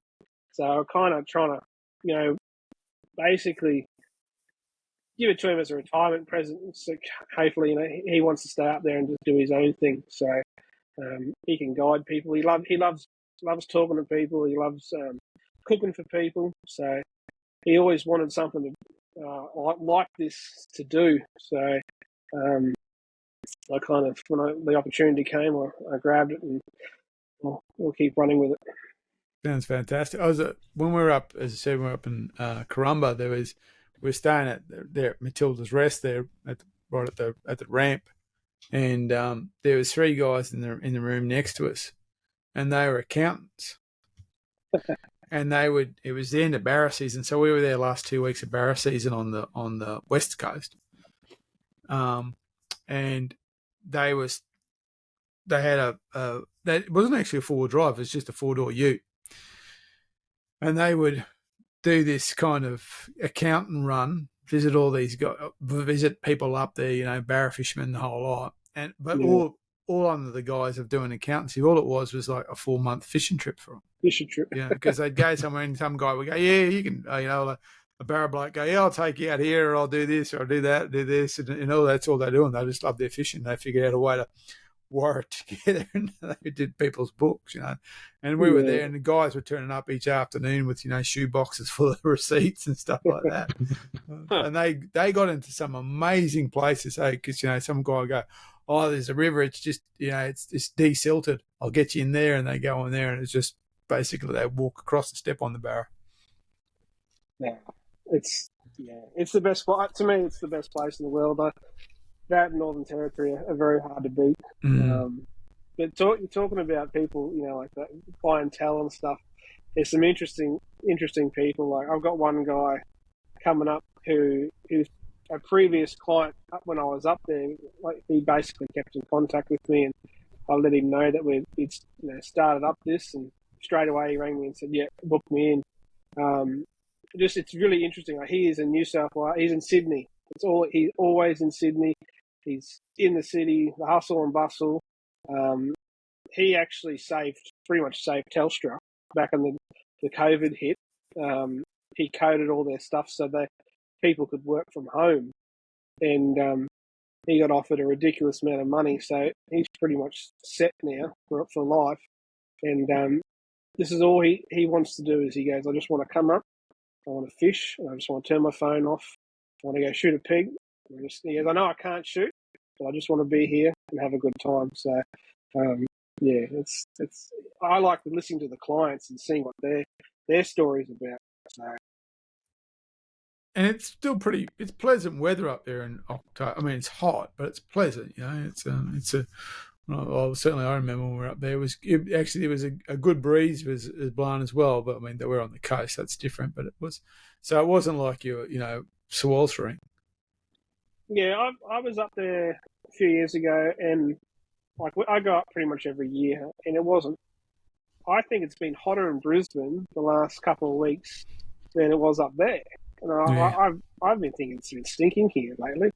And I've lived in North Queensland probably, since I was 10, and then we went out to Central Queensland, and the heat's totally different. I think what Brisbane's been copping at the moment, it's been worse than Central Queensland and North Queensland. Yeah, I probably feels that way. In Brisbane, but I've been unlucky enough to have to be down there a couple of times in the last heat waves, and I reckon, Mark, when I was dropped by your place the other day, I think it was more pleasant hunting in the Territory than it was. It was 40-odd degree, wasn't it? Yeah, but it was. I mean, it was a little bit of humidity there, but nothing like it's been down here recently. It's nuts. Because I went. Tim and I actually went on a guided hunt out Hughenden way. Oh yeah. Yeah, and it's your expensive farm stay. Yeah, but the world's greatest farm stay, we call it. 7 days, didn't see a pig. Oh, what? Not did fire a shot You're at like pig. showing up to the barrel hole that you can't not Shot some, shot some roos for bait, and shot wild dogs, but did not. We were on this, hot barrels pig shooting adventure, fully catered, fully guided, 12 hours a day, 12 to 14 hours a day, bouncing around the back of a Land Rover ute, eating dust. Single pig. Didn't see a thing. Saw pigs going in. Saw Oh, pigs. no. Literally, I tell you, on the way up, we went up through Taroom, and we went past all that swamp land there at Taroom, and wetlands, and you could see the pigs from the road. We're just going, there's pigs everywhere. It's fantastic. Drive along, dead pig on the road. Oh, it's so exciting. Got the property, drove in through the front gate, first through the creek crossing. There's pigs running on the side of the creek, It's just pigs everywhere. Got in there, no pigs. Yeah. Driving out, saw pigs. There's pigs on the way out. The joys of hunting. The world's greatest farm today.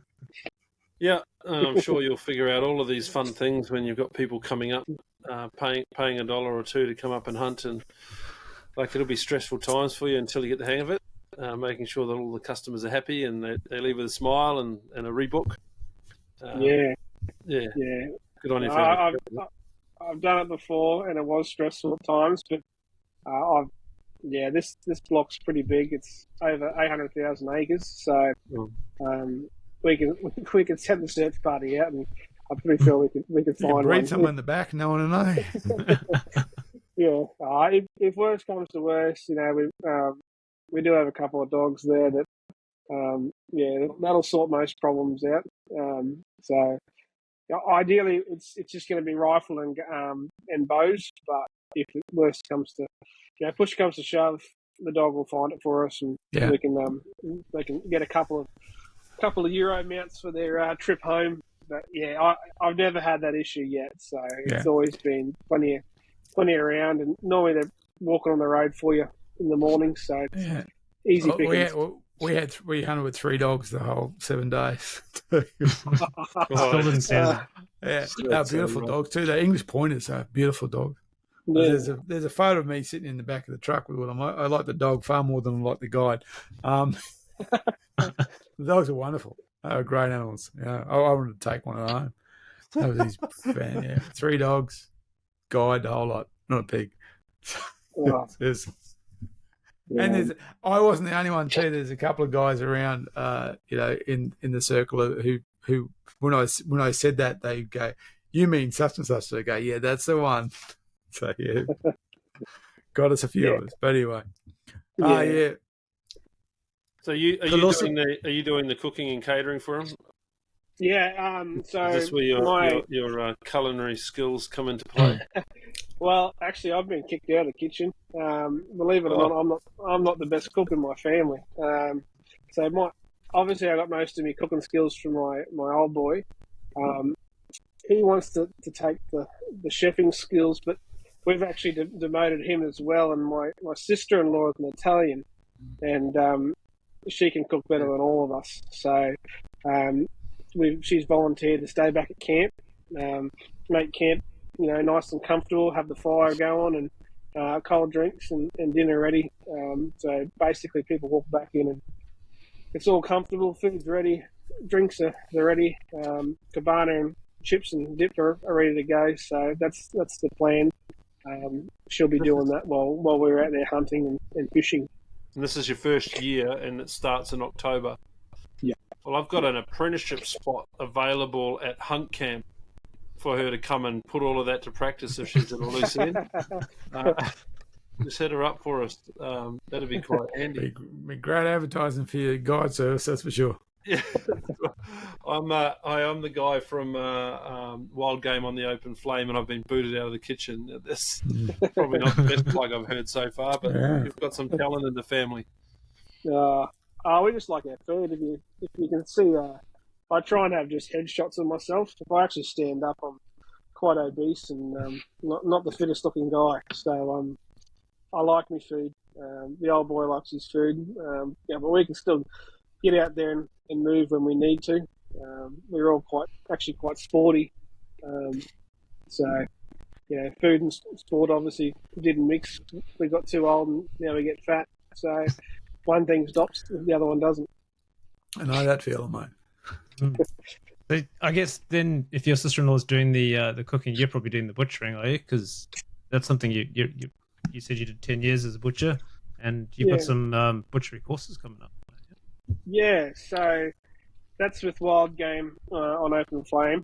So me and my we'll say business partner, brother-in-law, where he's a fantastic bow hunter, videographer. We've teamed up together and we're doing some butchering, basic beginners butchering course. So if you're a hunter that's just just starting to get out there and you don't know what to do, and don't know how to sight your rifle in, sight your bow in. So we're going to basically show you how to butcher a whole animal.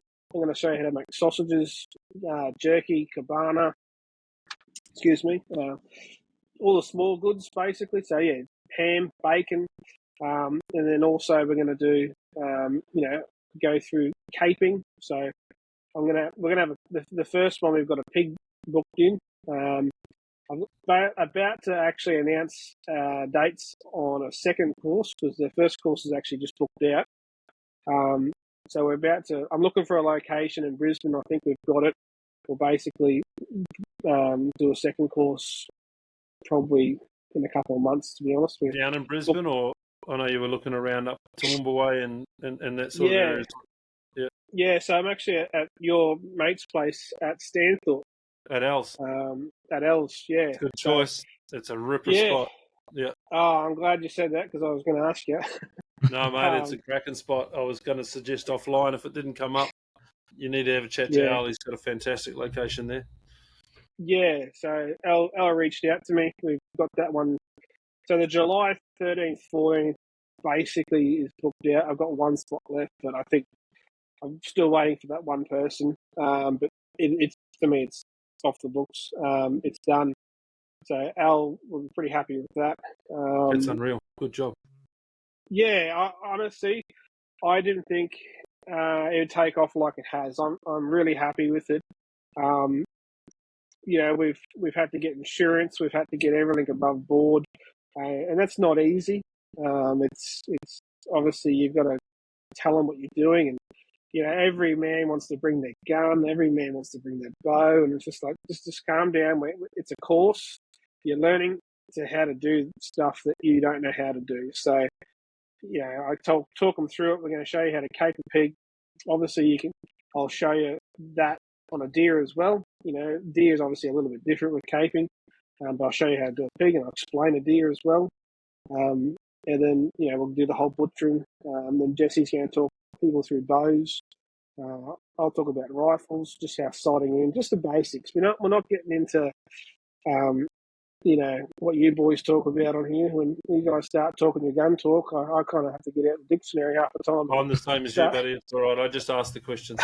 I know I'm the one asking questions because I'm confused. So it's So the course has done well. I'm very happy. I'm very excited for it. We'll probably have a second course coming out pretty soon, I think. That's awesome. It is, and I mean it's one of the, obviously it's something that we're really passionate about too. Is about educating people and getting them to the point where they can have a go. So, and that's that idea. That's obviously the natural progression. You get yourself started, you get out, you get some success. What do you do with it? You turn it into food, and I think it's the best way. And you were kind of alluding to it before when people say, well, what do you do with it, or do you eat it? And I think that's if there's a social license for hunting, it's that. Yeah. The social license is I'm turning this into food. Yeah. And I'm turning it into to be honest, I'm turning it into a quality food that you might have a hard time buying. Yeah. And I think that the power in that, or as they say, the social license, and that shouldn't be understated. And we should that's where the conversations, I think, naturally progress to food, Yeah. and and caping. I think, and I know trophy mounting and stuff like that's got that weird connotation to it. But I think the explanation that the trophy and the food is the same animal. It's just a different processing component of what it is, That's actually our slogan. Quickly double check it before I say it. Okay. But that's actually our slogan. Meat is our trophy. So, for example, 2 weeks ago we went out and we did a meat hunt. Jesse and I, we're not going to lie. We've been struggling. I have my own business. I work extremely hard. This is why I did Up North Adventures to get extra money. I'm just trying to set myself up. And we as a family at the moment, we're basically all we do is eat deer meat. I'll chuck in a bit of pork sausage every now and then, but it's either chicken for the kids or it's minced tacos from deer that we've shot over the last 12 months to 18 months. All we eat at this house now is that. And the same with Jesse, who is doing the course with me, because it's just one of those things that we can't keep it. I think I priced a rump up at the butcher shop the other day. It was over $100. It's ridiculous. $40 a kilo now from the butcher. Years ago, and it was a few years ago, I was down at my local, having a coffee, and they had a sign. There's a specialty butcher there, and used to be run by this German guy. He's incredibly unpleasant man he was. He sold it on. It's much better now. But he was selling venison, and I saw the sign on it. Back then, and this is possibly pre-COVID, I think. So I said, what, $79 a kilo for venison? And I looked at it and went, oh, okay, sure. There you go. Crazy, you go to the Brisbane Valley, and Yeah. The just skill of couldn't being able to believe do it. it, Lawson, is great, and passing it on is really important. I had a scenario here not long ago where a neighbour rang me up and said, I've got a cow. It's not old. It's got dodgy legs. It's too big to go on the truck. Can you help me take care of it? Now, I live in a neighbourhood that's got its fair share of big burly blokes, right? But not one of them knows how to process an animal, and that skill has disappeared. I'm not saying that I'm the best butcher in the world when it comes to processing a giant bovine, but it all ended up in my freezer and mates' freezers and other people's freezers. It's not hard to make mince. It doesn't need to look pretty. You can get some good cuts along the way as well, but it's you say financially it's tough. It is for people, but you're eating the good food. Yeah, that's it. You're eating the best free range organic. I think that's such a weird point that needs to be. When you were once upon a time when you didn't have money, you ate the worst cuts, and I know pork belly's like the rigor now, but once upon a time, if you told people you have pork belly, they'd put $5 in your pocket and say, "Hope things get better for you soon," But so what you're eating, free range venison. Yeah. Jesus, you couldn't do that with a credit card or a checkbook. You'd have a huge bill, but sure enough, there it is, and it's the best. It's the best food. Mm. So now the kind of the if you will, the cheap living now is actually eating the best stuff. Yeah. And for me, as I was going to say, for me, it's not just that it's good quality meat; it's that you've seen the process, start to finish. All that you're the only one who's handled that meat, and now you're putting it on, and then you cook it and you put it on your family's plate. All that stuff about what supposedly makes something really good. Country kill, fresh, blah blah blah blah. Yeah, I'm doing all that. And then but it doesn't go anywhere. It's here with us. It's amazing. I have four. I call them clients now, I guess. I have 4 clients booked in for the first course. They are elderly couples from one, believe it or not, one's from Victoria, Melbourne. They're driving down. and the other one's from central New South Wales. They bought a property. They're doing self-sufficient living, and they said, we've just got some pigs. One lady said, we've got some goats. We just want to learn how to cut it up. And I said, Yep. well, this is the perfect course for you. Oh, unreal. Yeah. You know, I can show you one side of the pig is going to be ham and bacon. And they said, oh, we'd love that. I said, do you want to learn the nitrate-free bacon or just the preservative-free? And she said, preservative-free. I said, well, I can show you that. That's super easy. I've got a video of that already, you know, where it's just salt and sugar. And I make my bacon like that anyway because I've got kids and I've got allergies and stuff. So these people are doing it for their lifestyle, their life. You know, these people have got pigs and they just want to cut them up and eat them. Yeah, So is nitrate-free different from preservative-free? From my understanding, from nitrate is a preservative, obviously. Yeah. So when I say that, you can do the nitrate-free, preservative-free, which is basically just salt and sugar. Yep. And then you've got your preservative nitrate, which the nitrate gives it that shine when you cut up.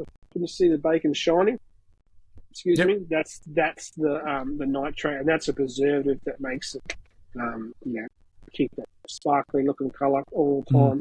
So, and it's not good for you. It is. It's nasty.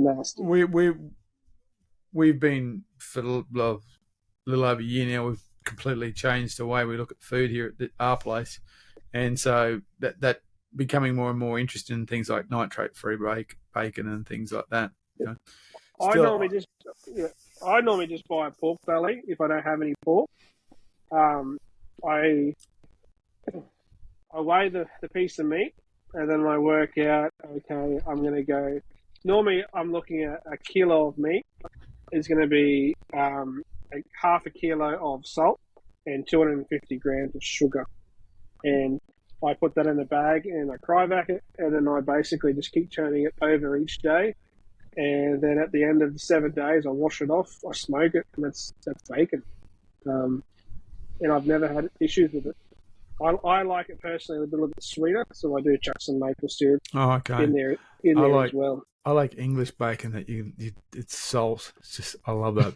It's just that really. No, I like it, mate. It's that Dutch heritage. I like it savoury. You know, English bacon so salty. I like mine a bit sweeter. Yeah, no, I like that maple taste. Yeah, you know, that's the beauty of doing your own stuff. You can make it the way you like it. It's fantastic. For the non qualified and colourblind person in the room on the call, when I'm cooking meats, I've learned to cook really, really good quality meals with thermometers. Right? Yep. That's the only way I can do it. I can't test for colour. I can't tell you if it's raw or rare or medium or whatever.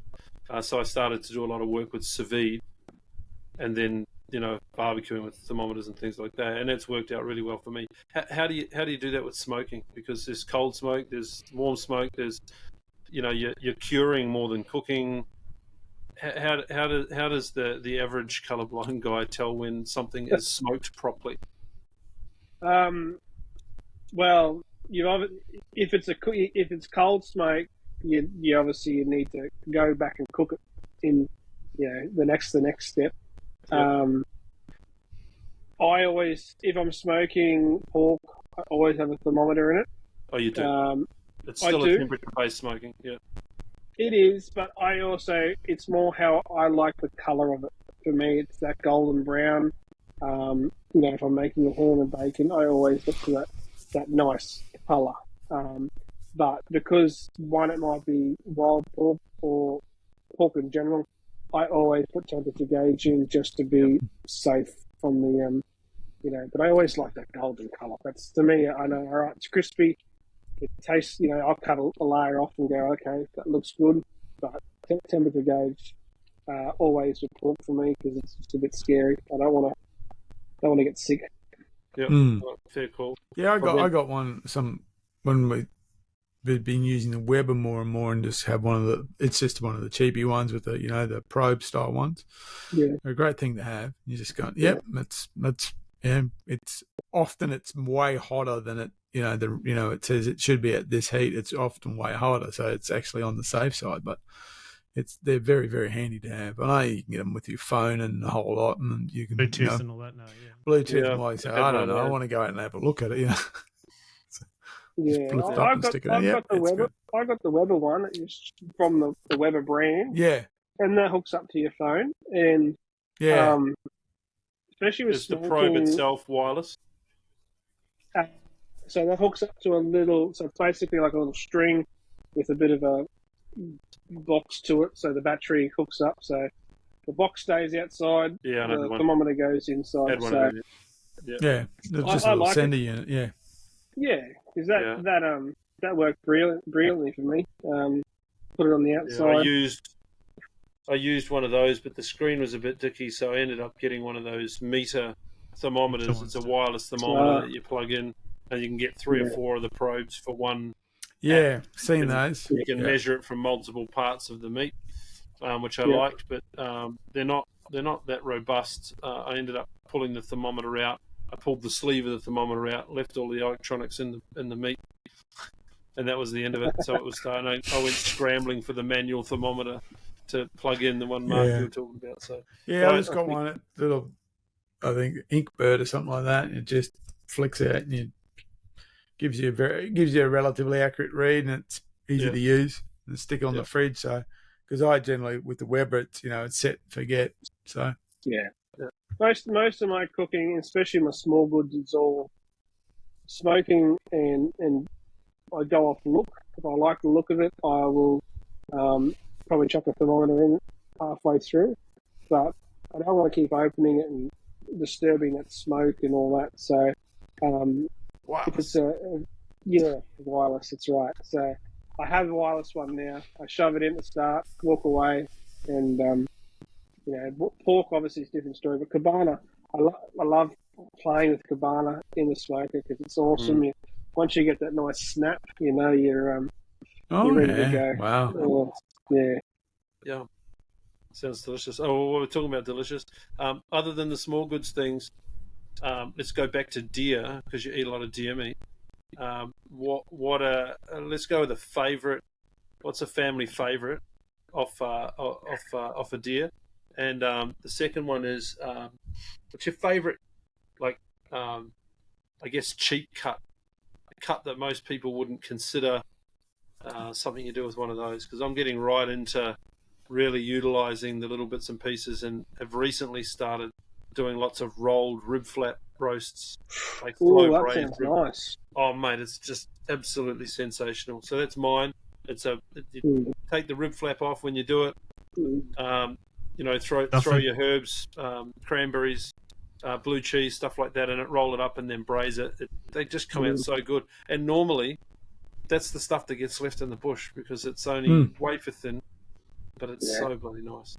I had a lot of Italians do that with goat and lamb. Lamb, I do it definitely. Yeah, they pull it off, they roll it up, they braise it. With some slow cook it, braise it and slow cook it. Yeah, and then they chuck on the barbecue at the end and either slice it. Yeah, just give it the colour. You got to try it. You got to try it with venison. It's so good. Anyway, that's what I do. Okay. I ask you the question. I'm going to do that now. That's a great idea. Yeah, do it. I'm going to give that a whirl. Your guests will love it. This is one of them. I don't know if you can see it too well. Mince. Deep fried. No, it's just cornflakes, crumb schnitzel cornflakes. Very easy, kids love it. Yeah. It's such a simple. On Saturday we came back from the beach. What are we going to do? Nothing ready. I had a bit of backstrap sitting there. I butterflied it, cut it real small. Obviously, it's already quite small. Banged it out, egg wash, and crushed up cornflakes. And even my partner, who's pretty fussy, she ate it and said that was pretty nice. But I love making jerky. Jerky is probably my favourite thing to make because it just makes the house smell unbelievable. And jerky over biltong? Here we go. This is gonna Come be on. I'm gonna just say jerky, the old boy style, because I haven't had enough biltong, and I went to school with some South Africans, and I'd probably get flogged if I said biltong, because I just don't know enough about it. Like I'll play with it, I've done a bit, but I'm happy with the way I make the jerky. No, So, I make more jerky than biltong just because being in Brisbane, the humidity, and I don't really like mine dried with temperature. I like it to be air dried. I find if it gets a bit tough if you do it with a lot of people use a light bulb. yeah. But yeah, I grew up on biltong, so Yeah, I was shown how to do it a long time ago. I haven't really made it at home, especially where I'm living now. I just haven't made it because I've got a dehydrator, and it's not. I just don't. I want a proper South African to show me how to do it the right way, if that makes sense. I've got a proper South African to show us how to do it, and his comes out pretty damn nice. Temperatures in Toowoomba shoots are them up the perfect ass for as it. well. Yeah, he's a true South African. I'm not going to say his name, but yeah, first shot's a slam down. The But he's anchor, good at mate. That's all it is. It's the anchor. It's It's like not throwing shooting out the the nuts. anchor. Throwing out the anchor. I hit him in the nuts. I didn't mean to. It would have been a pretty good shot with a 308 at that distance if Yeah. I meant it. Well, I'm keen. When you come down, when's the course down in Stanthorpe? So that's July 14th. I'm probably going to have. I'm going to go check a property out this weekend, and that'll probably be the new Brisbane spot. It's about 45 minutes outside Brisbane. So Yeah. Stanthorpe's 13th, 14th July. That's. I'm just going to say it'll be booked out by the time this comes out. We've got a website on the. It's finished. We're just going to wait till this last ticket sells. Then we'll probably let the website go.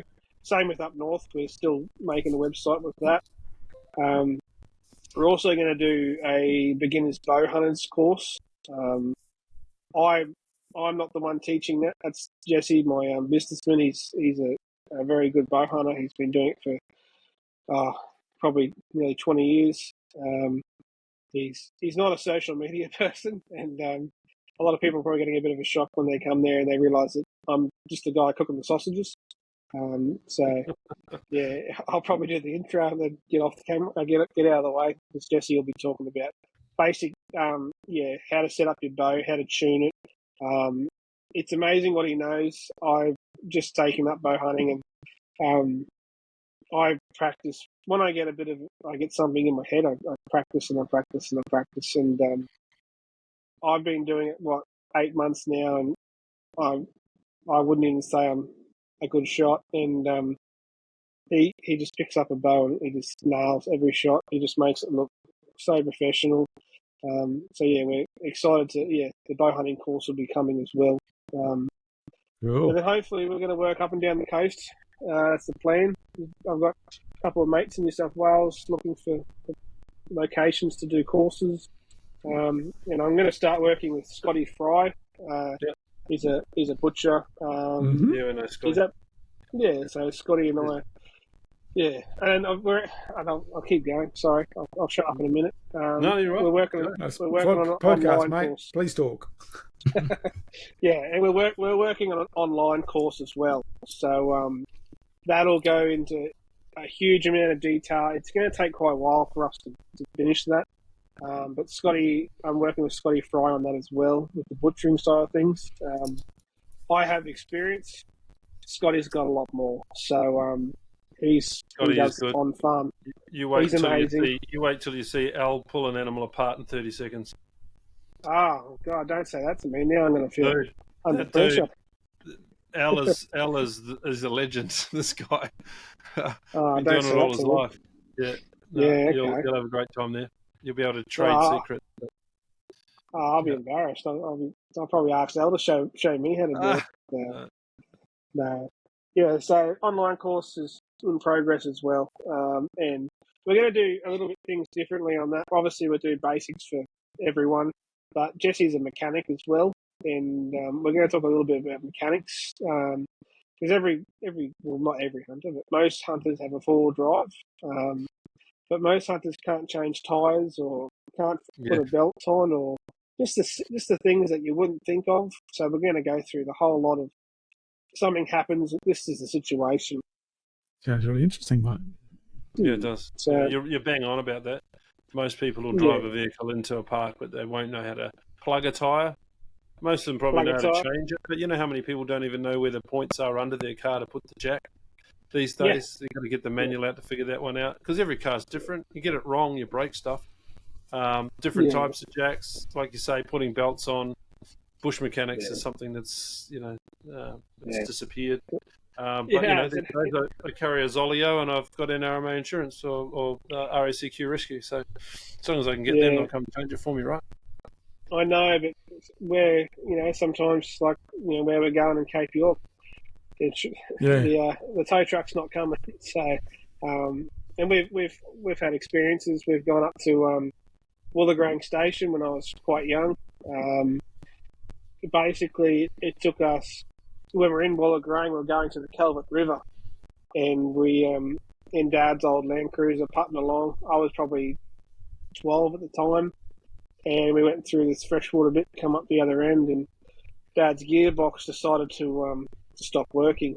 And basically, if Dad didn't know bush mechanics, we still got towed out, but it's a huge effort, huge drive, 12 hours to do 100 kilometres. Situation, if you didn't know what you were doing, you're screwed. You're waiting for the next person to come by, and out there waiting a while. Oh yeah.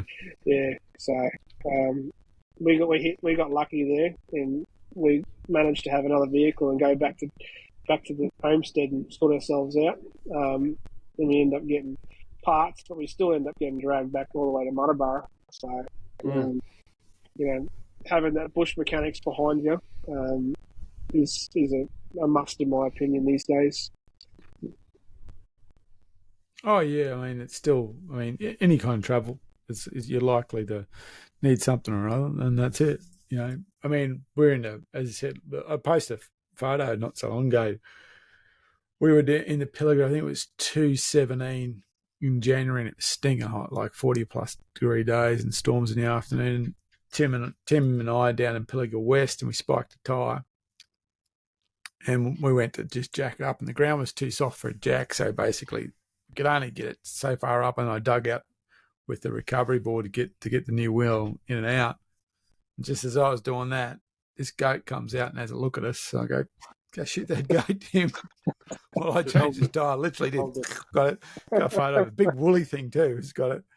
And then we said, we should probably get this fixed in Narrabri. And and didn't, because we're all Queenslanders, so we're still, no one's changed their watch or anything like that. So we're all went, oh shit, it's an extra hour. So we and it's about a 3-hour run. So we belted into Narrabri, and we got to a place that could change the tyre, and it was it was the 25th, so it was the day before Australia Day, and they were all keen to get out. So we managed to get sorted out. But I've had mates who've had get bogged in the Pilliga, and it's been a 24-hour deal to get them out. Oh. Walking 30-something Ks. Getting an Uber. He got an Uber. Walked so far, he got an Uber. I heard that on one of the podcasts. I was like, that's 100% real. Yeah, so basically they had to walk all the way out to the highway. They get out to the highway. When you get, so basically the Pilliga, the forest, Pilliga East it's called Pilliga East, but it's actually, there's an east and west part of it. And it's split by the Newell Highway. Yeah. So kind of in a weird way, where you hunt, which is Pilliga East, you're actually in the western part of it. There's a whole eastern part that's huge as well. So it's a massive block of dirt. And they're in, so if you ever get in trouble, you walk to the highway because you'll get signal. Oh. So that's it. So, the closer you get to the highway, the more likely you are to pick up signal. Because so that's it. They had this massive walk to the highway, And they, walked and walked and walked and walked and walked and walked. And when you're driving those roads, you realise how long it is in there. So they walked and walked. They got signal, and there was another vehicle back at camp because we always go in with multiple vehicles for this very reason. Yep. So they got to the highway and they rang an Uber driver to come pick them up. And the camp that we stay on, or they were staying on, is a place called Swages Bore, which is technically on the side of the Pilliga Forest Way, which is a gazetted road. It's a track, it's a dirt track, but it's a gazetted road. So the Uber driver said, so the Uber driver drove them to camp. And they got out and went, It's like an hour from that's an hour to Swages Bore. That's it, because it's about 30-something Ks in the Swages Bore. Yeah. And like when you drive in, your signal drops within minutes. And so they drove all the way in. And you do see two-wheel drive cars on there because the road actually is a huge shortcut for people who live on the western side and those little tiny places on there. It saves them literally hundreds of Ks unless they loop right around. Yeah. So you drove in, dropped them off. They basically just clunked out, and then the next morning got in the other car and went and got them out. But strangely enough, years ago, the way we met one of the guys involved, Simon, was we were in Severn and we were in a borrowed Land Cruiser and we bogged that. And I walked back to camp, which is about 5 Ks, and I walked back to camp. And on the way back to camp, we saw Simon, who we met earlier that day. He was hunting the same forest. And I said, can you give us a hand getting out? And he said, sure. So we drove around, and then the Land Cruiser bogged his vehicle. So they were both vehicles were bogged. So I walked back to camp again. I said, and they basically doshed in the back of the cars. So I walked back to camp again, and I managed to reach another guy who was hunting in the area that we knew, Adrian, and he came the next day and pulled them both out. So that's it. So yeah, you don't have to be at Cape York for it to go wrong. No, definitely not. Yeah, and we were another time we got bogged in Severn again, and Tim had just had this brand new winch fitted to his Hilux with the remote control one, not the wireless remote control. It's got bogged. So okay, got the winch out. Looked like an ARB ad. Had the tree protector and the cushioning bag on the line, and and all that, and hand signals. Yep. And I was watching him. I actually got a video of it, but I can't find it. Wish I could find it. So I'm looking at him I'm outside looking through him in the driver's side, and he kind of goes like that, like he's going to give it contact, and goes contact, hits the button, and then the smoke just goes whoop out from underneath the car as the winch burns out. Oh, you'd cry. It was. What happened? And so, unfortunately, what has happened was we had a car that was tied by a winch to a tree that we could not undo. The tree had come in. Well, what actually in the end, what it worked in our favour. So we went back to basics and just built a pigsty. Like the Laray's houses was pigsty because we just had a jack, and luckily I had a saw there, so we jack up as far as we could, build a pigsty, cut it, lower it down, and kind of slowly raised it because it was a fairly good bog. So we had to raise it up. And as it raised up, that tension in the winch slowly pulled it forward. So it kind of started going forward, and then we were able, and then the other guys walked back to camp. Severn's not that big, luckily, so it wasn't a big long walk. Worked back to camp and drove all the way around because I was scared to come in the same way it were.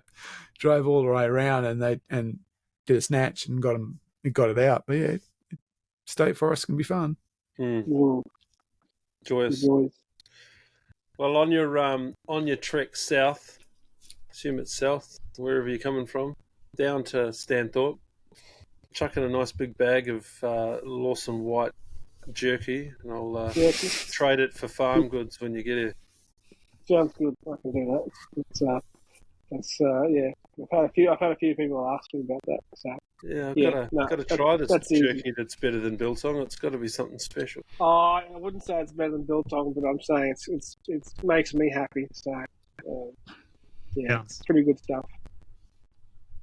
No, that's awesome. All right, well, we'll be sure to catch you when you're down this way. I'll mark that in the diary, and Yeah. we might get down that way and come and say hi. But Yeah. other than that, I think we might call it a night. I think that's been an awesome chat, mate, and certainly all the best with the adventures up north, or up north adventures. I think it's great what you're doing with the family, and it should be a really awesome program that you put together. So we'll keep an eye on it for sure, and might even make it up there. You never know. Yeah. That'll be good. And we'll plug the hell out of it too.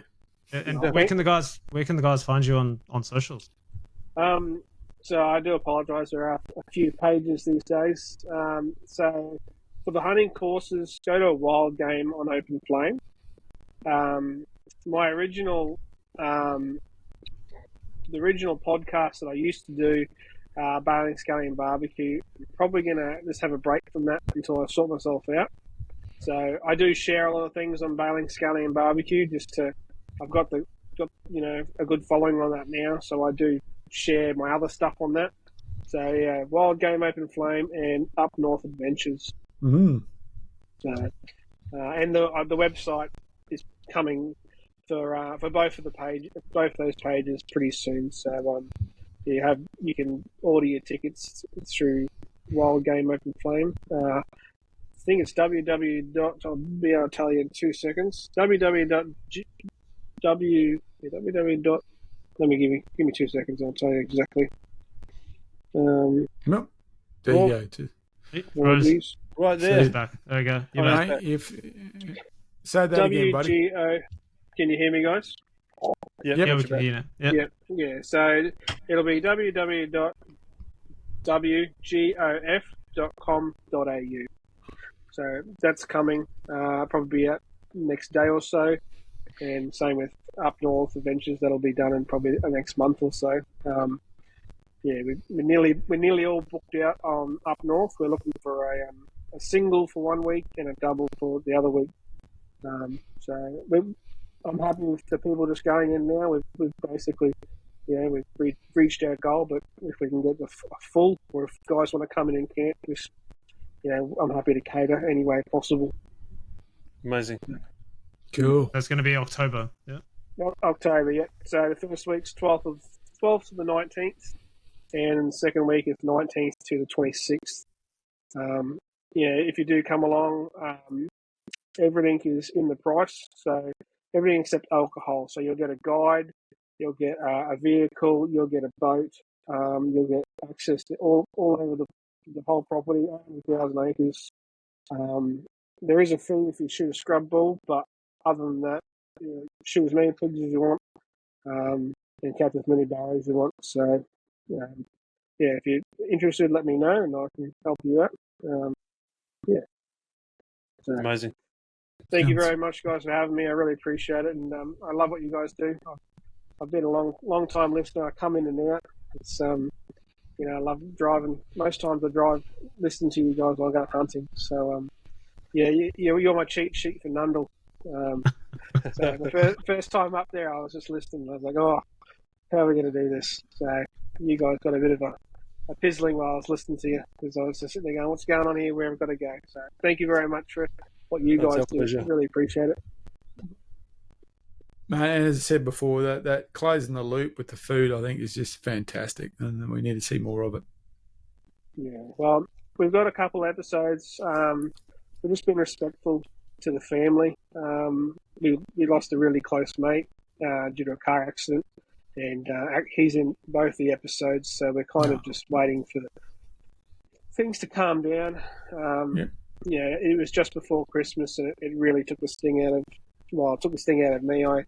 I stopped everything for a few months, so it hit home pretty hard for Jesse and I, who do wild game, because we were out hunting with him the week before, and we had a great weekend. And then poor Luke from Wells Adventures. Life was cut short, so yeah, we're just waiting for the family, and I'll get the okay, and we'll put the episodes out. And basically, it's us hunting Tugalo, and then a private farm not too far from there, and then we go up to a place not too far from Gundawindi, and we get a couple of pigs there. So I'll show you how to make ham and bacon on one of them, and I'll show you how to make sausages on the other.